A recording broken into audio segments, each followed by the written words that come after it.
வணக்கம் நண்பர்களே, welcome to Tamil let's play fantasy YouTube channel. நம்ம யூடியூப் சேனலுக்கு புது நண்பர் இருந்தீங்கன்னா மறக்காம நம்ம யூடியூப் சேனலை சப்ஸ்கிரைப் பண்ணிக்கோங்க. இன்னைக்கு நம்ம என்ன மேட்சுக்கான ப்ரெடிக்ஷன் பார்க்க போறோம்னா, ஐபிஎல்ல முக்கியமான மேட்சான எம்ஐ வெர்சஸ் பஞ்சாப் இந்த மேட்சுக்கான ப்ரெடிக்ஷன் பார்க்க போறோம். இது ஒரு குவாலிஃபயர் மேட்ச். இதுல வின் பண்றவங்க ஆர்சிபி கூட ஃபைனல்ஸ் ஆட போறாங்க. ஸோ இந்த மேட்ச் உண்மையிலே ரொம்ப ஒரு கஷ்டமான ஒரு அன்பிரடிக்டபிள் மேட்சாக தான் இருக்கும். ஏன்னா லாஸ்ட் மேட்சை நம்ம பார்த்தோம், ஜிடி எவ்வளோ ஸ்ட்ராங்காக விளாண்டாலும் கடைசியில் பார்த்தீங்கன்னா தொடர்ந்து லாஸ்ட் ஒரு 3 கேமாவே அவங்க தோத்துட்டாங்க. ஃபர்ஸ்ட் குவாலிஃபயர் 1ல் ஆடக்கூடியவங்க அந்த சிஎஸ்கே கூட தோத்தது, லக்னோ கூட தோத்து, அதிலே பார்த்தீங்கன்னா அவங்க இந்த சீசனை விட்டு வெளியே போகிறது கிளியர் கட்டாக தெரிஞ்சுது. அண்ட் நம்மளுடைய எம்ஐ கூடயும் விளாண்டு அவங்க தோத்துட்டாங்க அப்படின்னு தான் நம்ம சொல்லணும். அண்ட் இன்னைக்கு மும்பை வெர்சஸ் பஞ்சாப் இந்த மேட்ச் நரேந்திர மோடி ஸ்டேடியம் அகமதாபாத்ல தான் நடக்குது. ஸோ இதுவே இன்னைக்கு ஜிடி உள்ள வந்திருந்தாங்க அப்படின்னா அவங்களுக்கு இது ஒரு ஹோம் அட்வான்டேஜா இருந்திருக்கும் கண்டிப்பா. ஸோ அந்த வாய்ப்பை கண்டிப்பா அவங்க தவற விட்டுட்டாங்க அப்படின்னு தான் நம்ம சொல்லணும். அண்ட் இன்னைக்கு மும்பையா இல்ல பஞ்சாப்பா அப்படிங்கிறத கண்டிப்பா கமெண்ட் செக்ஷன்ல சொல்லுங்க. நான் எப்பவுமே இந்த மாதிரிலாம் கமெண்ட்ல பண்ணுங்க அதெல்லாம் சொல்ல மாட்டேன். பட் இன்னைக்கு நான் கேட்கிறேன், இன்னைக்கு உங்களுக்கு யார் வின் பண்ணுவாங்க இல்ல உங்களுக்கு யார் வின் பண்ணணும் அப்படிங்கிறத கண்டிப்பா கமெண்ட் செக்ஷன்ல சொல்லுங்க. எத்தனை பேர் நீங்க பஞ்சாபுக்கு சப்போர்ட் பண்றீங்க அப்படிங்கிறத நான் பார்க்கணும். அதுக்காக தான். ஸோ பார்க்கலாம். அண்ட் நீங்க இன்னமும் XL11 ஆப்ல ஜாயின் பண்ணாம இருந்தீங்கன்னா மறக்காம ஜாயின் பண்ணிக்கோங்க. ஏற்கனவே சொன்னது போலதான் XL11 ஒரு ட்ரஸ்டடான ஒரு ஆப்பா தாங்க இருக்குது. ஸோ மோஸ்டா நிறைய பேர் இது வரைக்கும் எந்த ஒரு கம்பெனியோட நம்ம யூசர் சொன்னதில்லை. அண்ட் நீங்க சொன்னது போல கரெக்டா எல்லாமே அவங்களும் அவங்களுக்கான பிரைஸ் எல்லாமே கொடுத்துட்டு தான் இருக்கிறாங்க. அண்ட் எந்த ஒரு விட்ராவல் பிரச்சனை எதுவுமே கிடையாது. அண்ட் லெஸ்ஸான ஒரு என்ட்ரி ஃபீஸ் தான். நீங்க பாத்தீங்கன்னா உங்களுக்கு மற்ற ஆப்ஸ் விட இதுல கொஞ்சம் கம்மியான என்ட்ரி ஃபீஸ் தான் இருக்கும். அண்ட் நீங்க நல்லா வின் பண்ணணும் அப்படின்னு நினைச்சீங்கன்னா நீங்க கண்டிப்பா XL11 நீங்க சூஸ் பண்ணலாம். டெய்லி பாத்தீங்கன்னா இப்போ இங்கிலீஷ் T20 பிளாஸ்ட் அந்த கிரிக்கெட் ஆரம்பிச்சிருச்சு. ஸோ அது ஒரு நல்ல T20 கிரிக்கெட் தான். ஸோ நம்ம இப்போ ஐபிஎல் இருக்கிறதுனால அதை நான் சரியா ஃபோக்கஸ் பண்ணல. பட் வீடியோ அதுக்கு கொடுக்க முடியாது. ஏன்னா டெய்லி இஷ்டத்துக்கு மேட்ச் இருக்கும். அதில் 3-4 மேட்ச்லாம் இருக்கும். அதனால நம்ம அவ்வளோலாம் வீடியோலாம் எடுக்க முடியாது. பட் ஒன்லி நான் டீம் நான் கண்டிப்பாக உங்களுக்கு டெலகிராம் சேனலில் கொடுக்குறேன். ஸோ மறக்காம டெலகிராமில் ஜாயின் பண்ணிக்கோங்க. அண்ட் XL11 பார்த்தீங்க அப்படின்னா உங்களுக்கு ஜிஎஸ்டி அண்ட் டிடிஎஸ் ஃப்ரீ, அதுக்கப்புறம் இன்ஸ்டன்ட் விட்ராவெல்லாம் அவைலபிளாக இருக்குது. நம்ம சேனல் சார்பாக கொடுக்கக்கூடிய லீடர் போர்டையும் மிஸ் பண்ணிடாதீங்க, அப்புறம் வருத்தப்படுவீங்க. இன்னும் கரெக்டாக 2 மேட்ச் தான், இந்த குவாலிஃபயர் மேட்ச், அதுக்கப்புறம் ஃபைனல்ஸ் மேட்ச். அதுக்கப்புறம் கூட யாரும் பெருசாக ஆட மாட்டாங்க. ஸோ அதனால ஜூன் 10ஆம் தேதிக்கு மேல உங்களுடைய பிரைஸ் கண்டிப்பா உங்களுக்கு கொடுக்கப்படும். ஸோ அது வரைக்கும் ஆல்ரெடி வின்னிங்ல 1 to 25 இருக்கிறவங்க அதை அப்படியே மெயின்டைன் பண்ணிக்கோங்க. உங்களுக்கு தான் யூஸ்ஃபுல்லா இருக்கும். அண்ட் உங்களுக்கு ஜிஎஸ்டி டிடிஎஸ் ஏற்கனவே சொன்னது போல அது எல்லாமே உங்களுக்கு ஃப்ரீயா தான் கொடுக்குறாங்க. சரி, இப்போ நம்ம ப்ரெடிக்ஷன் பார்ப்போம். ஸோ ஃபர்ஸ்ட் பாத்தீங்க அப்படின்னா பிச் ரிப்போர்ட். இந்த அகமதாபாத் ஸ்டேடியம் நம்ம எல்லாருக்குமே ரொம்ப பரிச்சயமான ஸ்டேடியம். இது இந்த பிச் எப்படி சப்போர்ட் பண்ணும், எதுக்கு சப்போர்ட் பண்ணும், ஃபாஸ்டா, ஸ்பின்னா, பேட்டிங்கா, ஸ்கோரா அப்படின்னு பார்த்தோம் அப்படின்னா இந்த கிரவுண்ட் பேட்ஸ்மேன் கொஞ்சம் நல்லா என்ஜாய் பண்ணி விளையாடக்கூடிய கிரவுண்டு தான். ஸோ பேட்ஸ்மேன் நினைச்சா ஓரளவுக்கு பார்த்தீங்கன்னா ஒரு 200+, ஒரு 180+ அந்த ரன்லாம் இந்த கிரவுண்ட்ல அடிக்கிறதுக்கு சர்வ சாதாரணம் அடிக்கலாம். கஷ்டப்படணும்னு கூட அவசியமே கிடையாது. அதனால இந்த கிரவுண்ட்ல அது ஒரு பெரிய பிளஸ்ஸா தான் நான் பாக்குறேன். அண்ட் ஃபாஸ்ட் பவுலர்ஸ் இந்த பிச்சில் நல்லாவே விக்கெட் எடுப்பாங்க. ஆனா இந்த சீசன்ல ஒரு இது நடந்திருக்கு. அது என்ன அப்படின்னு பார்த்தோம் அப்படின்னா, பேட்டிங் ஃபர்ஸ்ட் பண்ண டீம் அதிகமா டாமினேட் பண்ணியிருக்கிறாங்க. நீங்க பார்க்கலாம், இங்க இந்த மோடி ஸ்டேடியம்ல பாருங்களேன், லாஸ்ட் ஒரு 7 மேட்ச் ரிசல்ட் நம்மகிட்ட இருக்கு. ஸோ ஒரு 7 மேட்ச் ரிசல்ட் பார்த்தோம்னாலே நமக்கு தெரியும் ஸ்கோர் நல்லா ஹை ஸ்கோர் தான் போகுது. அண்ட் ஃபாஸ்ட் பவுலர்ஸ் தான் நல்லா டாமினேட் பண்றாங்க. கம்பேர் டு ஸ்பின்னரை விட நல்லாவே டாமினேட் பண்றது ஃபாஸ்ட் பவுலர்ஸ் தான் நல்லா பண்ணியிருக்கிறாங்க.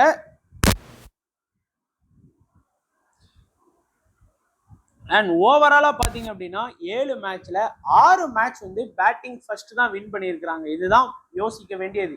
ஸோ டாஸ் வின் பண்ற கேப்டன் இங்க என்ன பண்ணுவாங்க அப்படின்னு தெரியல. ஏன்னா லாஸ்ட் மேட்ச் ஹர்திக் பாண்டியா சரியான மூளையா செயல்பட்டார். அதாவது ஜிடி டப்புனு ப்ரெஷர் ஆவாங்க. அதனால ஒரு 200+ அடிச்சோம் அப்படின்னா ஜிடியை கண்டிப்பா முடிச்சு விட்டுறலாம் நினைச்சது ஸ்ட்ராட்டஜி சரியா ஒர்க் பண்ணியிருக்காங்க அப்படின்னு தான் நினைக்கிறேன். ஏன்னா இது வரைக்கும் ஹர்திக் பாண்டியா டாஸ் வின் பண்ணாலே பவுல் தான் எடுப்பாரு. உங்க எல்லாருக்குமே தெரியும். ஆனா லாஸ்ட் மேட்ச் ஒரு சர்ப்ரைஸ் கொடுத்தாரு. அதுவும் ஜிடி கூட டாஸ் வின் பண்ண உடனே பாத்தீங்க அப்படின்னா பேட் ஃபர்ஸ்ட் அப்படின்ட்டாரு. அதுவே ஒரு பெரிய ஆச்சரியம். சொன்னால அவங்களும் ரொம்ப மூளையா தான் சூஸ் பண்றாங்க. ஸோ இன்னைக்கு கேம்லயும் பேட்டிங் எடுக்கிறதுக்கு நிறைய வாய்ப்பு இருக்கு இந்த பிச்சில். ஏன்னா பேட்டிங் பண்ண டீம் நல்லா வின் பண்ணியிருக்காங்க. லாஸ்டா சிஎஸ்கே கூட பேட்டிங் பண்ணி இந்த பிச்சில் வின் பண்ணியிருக்காங்க அப்படிங்கிறது குறிப்பிடத்தக்கது. அடுத்து பார்த்தோம் அப்படின்னா நம்ம டைரக்டா ப்ரெடிக்ஷன் பார்க்கலாம். ஃபர்ஸ்ட் வந்து மும்பை. ஸோ மும்பையை பொறுத்த வரைக்கும் எப்படிலாம் டீம் இருக்கு? ஓப்பனிங் வந்து ரோஹித் சர்மா அண்ட் பேஸ்ட்ரோ. நம்ம ஏற்கனவே சொன்னோம் ரோஹித் சர்மா வந்து சரியான ஹிட்டர், ஹிட்டு ஆர் மிஸ். அது லாஸ்ட் மேட்ச் ரோஹித் சர்மா ஃபிளாப்ல போக வேண்டிய பிளேயர் தான். எப்படி மேட்சை லைவா பார்த்தவங்களுக்கு தெரியும், அண்ட் லைவா பார்க்காம ஸ்கோர் கார்டு பார்த்தவங்களுக்கு அவர் ஒரு பெரிய ஸ்கோர் பண்ணியிருக்காரு அப்படின்னு நினைப்பீங்க. பட் அவருக்கு எத்தனை கேட்சை வந்து லட்டு கேட்ச் அடிப்பாங்க, எங்க ஊர்ல லட்டு மாதிரி வந்ததுடா இதையாடா போய் விட்டு அப்படிம்பாங்க. அந்த மாதிரி கேட்ச் எல்லாம் ரோஹித் சர்மாவுக்கு மிஸ் பண்ணாங்க. அதனாலே வந்து பாத்தீங்கன்னா அவங்க பாதி வந்து மேட்ச் வந்து விட்டுட்டாங்க ஜிடி. ஒன்னு வந்து கோட்ஸி கேட்சை மிஸ் பண்ணாரு, இன்னொன்னு பாத்தீங்கன்னா குசால் மெண்டிஸ் வந்து கேட்சை மிஸ் பண்ணாரு.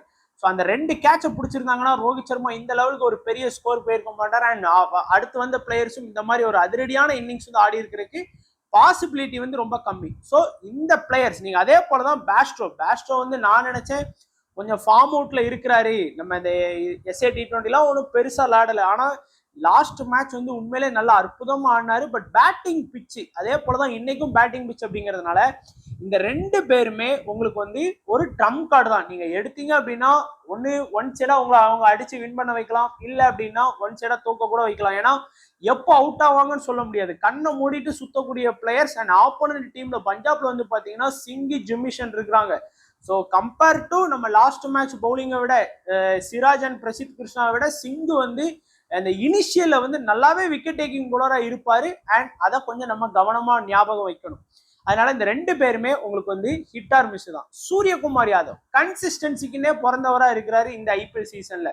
ஸோ எந்த ஒரு மேட்சுமே ஃபிளாப்பான ரிசல்ட் கொடுக்கவே இல்லை. அது பேட்டிங் ஃபர்ஸ்டோ பேட்டிங் செகண்டோ.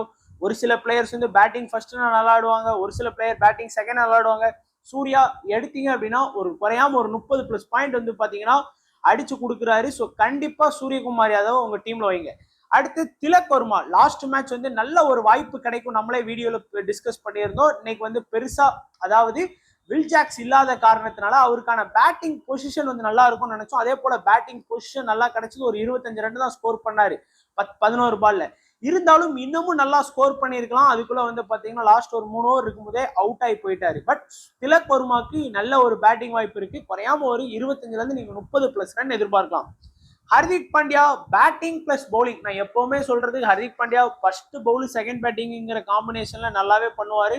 பட் இருந்தாலும் நான் லாஸ்ட் மேட்ச் வந்து ஹர்திக் பாண்டியா கொஞ்சம் நம்பினேன் விக்கெட் எடுப்பார் அப்படின்னா, நல்லா ஓவர் பவுல் பண்ணுவார் நம்பினேன். ஏன்னா காரணம் வில் ஜாக்ஸ் இல்லாத காரணத்தினால அவருடைய ஓவரை இவர் தான் பவுல் பண்ணுவார் அப்படிங்கிற மாதிரி நினைச்சோம். பட் லாஸ்ட் டெத்ல பவுலிங் பண்ணல ஹர்திக் பாண்டியா. ஃபுல்லாவே வந்து பாத்தீங்கன்னா அந்த மிடில் பவுலிங் பண்ணி வேஸ்ட் பண்ணிட்டாரு. அட்லீஸ்ட் மினிமம் ஏதாச்சும் ஒரு ஓவர் வந்து டெத்ல பவுலிங் பண்ணியிருந்தார் அப்படின்னா கண்டிப்பா விக்கெட் கிடைக்கிறதுக்கு வாய்ப்பு இருந்திருக்கும்.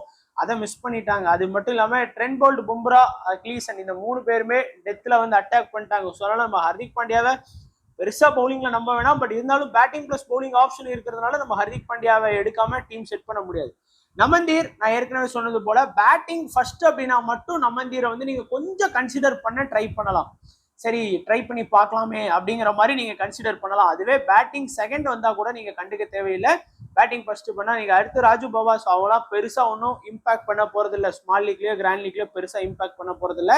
அண்ட் நமக்கு அடுத்து வந்து பார்க்கக்கூடியது பவுலிங் ஆப்ஷன். ஸோ பவுலிங் ஆப்ஷனை பொறுத்த வரைக்கும் Santner, Gleeson, Trent Boult, Bumrah, Ashwini Kumar and Hardik Pandya இந்த 6 பேர் இருக்கிறாங்க. இதுல உங்களுக்கே தெரியும் கண்ணை மூடிட்டு யாரை செலக்ட் பண்ண சொல்லுவேன், பும்ராவை வந்து கண்ணை மூடிட்டு நீங்க செலக்ட் பண்ணிக்கலாம். அதே போலதான் ட்ரெண்ட் போல்டு அவர் பாலை அடிச்சாலும் நமக்கு தேவை விக்கெட் தான். ஸோ ஃபேண்டசின்னு பார்க்கும்போது நமக்கு தேவை விக்கெட் தான். ஒரே ஓவர்ல 40 ரன் அடிச்சுட்டு ஒரு விக்கெட் எடுத்தா கூட நமக்கு ஃபேண்டசி பாயிண்ட் வந்துடும். அதனால நமக்கு விக்கெட் தான் முக்கியங்கிறதுனால ட்ரெண்ட் போல்ட் அந்த இடத்த எடுத்து கொடுத்துருவாரு. அண்ட் சாண்டரும் நல்லாவே பவுலிங் பண்ணிட்டு இருக்கிறாரு. பட் இன்னைக்கு வந்து காம்பினேஷன் பாத்தீங்கன்னா ஒன்னு ட்ரெண்ட் போல்ட், பும்ரா, சாண்டர் இந்த 3 பேரை நீங்க ட்ரை பண்ணலாம். இல்லைன்னா ட்ரெண்ட் போல்ட், பும்ரா, அஸ்வினி குமார் இந்த காம்பினேஷன் எடுத்துட்டு போகலாம். பட் அஸ்வினி குமார் வந்து ஓவர் வந்து கொஞ்சம் கம்மியா பவுல் பண்ணுவார். இல்லைன்னா ட்ரெண்ட் போல்ட், பும்ரா, கிளீசன் இந்த காம்பினேஷன் கூட எடுத்துட்டு போகலாம். இதுல லோ பெர்சன்டேஜ்ல இருக்கிறது கிளீசனும் அஸ்வினி குமார் தான். சாண்டர் கூட ஒரு 50+ பேர் வந்து செலக்ட் பண்றாங்க. எனக்கு தெரிஞ்சு நீங்க ட்ரெண்ட் போல்ட், பும்ரா, கிளீசன் ஏன்னா இந்த பிச்சு வந்து ஃபாஸ்ட்டுக்கான ஒரு பிச் அப்படிங்கிறதுனால நீங்க சாண்டரை விட கிளீசனுக்கு மேபி ஒரு ட்ரம்ப் கார்டா இன்னைக்கு மேட்ச்ல நீங்க வந்து கன்சிடர் பண்ணிட்டு போகலாம். ஒருவேளை அது உங்களுக்கு ஒர்க் அவுட் ஆச்சுன்னா கொஞ்சம் வின் பண்றதுக்கு ஈஸியா இருக்கும்.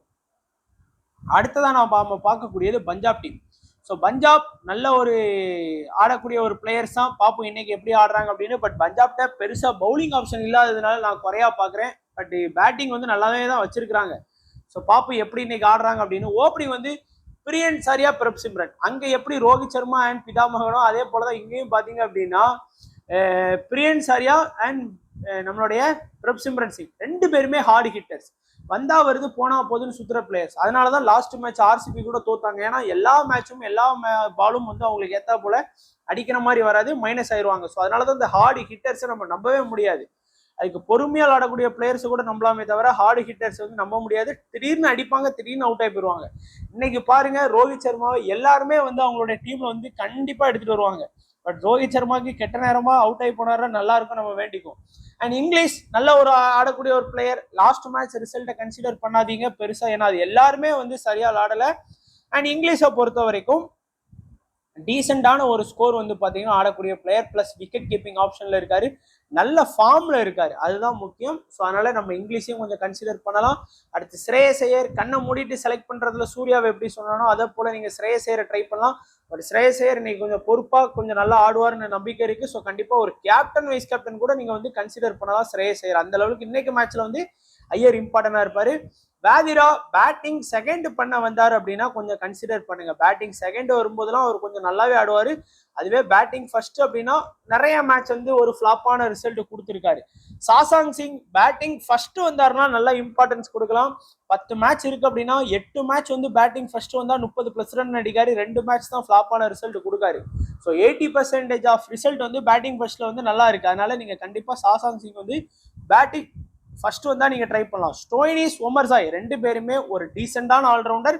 ஸோ கண்டிப்பா இவங்க கிட்ட இருந்து ஒரு கணிசமான பேட்டிங் ஸ்கோர் பிளஸ் பவுலிங் ஆப்ஷனை வந்து எதிர்பார்க்கலாம். ஸ்டோயினிஸும் அதிகபட்சம் 2 ஓவர் பவுல் பண்றதுக்கான வாய்ப்புகள் இருக்கு. ஒமர்சாய் வந்து கம்ப்ளீட்டா அவருடைய 3ல இருந்து 4 ஓவர் பவுல் பண்றதுக்கான வாய்ப்புகளும் அதிகமாகவே இருக்குது. ஏன்னா இந்த சீசன்ல ஒமர்சாய் வந்து ஃபுல்லாவே கம்ப்ளீட்டா ஓவர் பவுல் பண்ணார். பட் லாஸ்ட் மேட்ச் வந்து பாத்தீங்க அப்படின்னா பவுலிங்ல எதுவும் பாயிண்ட் எடுக்கலனாலும் பேட்டிங் ஆட்டாரு. ஸோ அதனாலதான் இந்த ஸ்டோயினிஸ் அண்ட் நம்மளுடைய ஒமர்சாய் இந்த 2 பேருமே ஒரு டீசென்டான ஆல்ரவுண்டரை நான் பாக்குறேன்.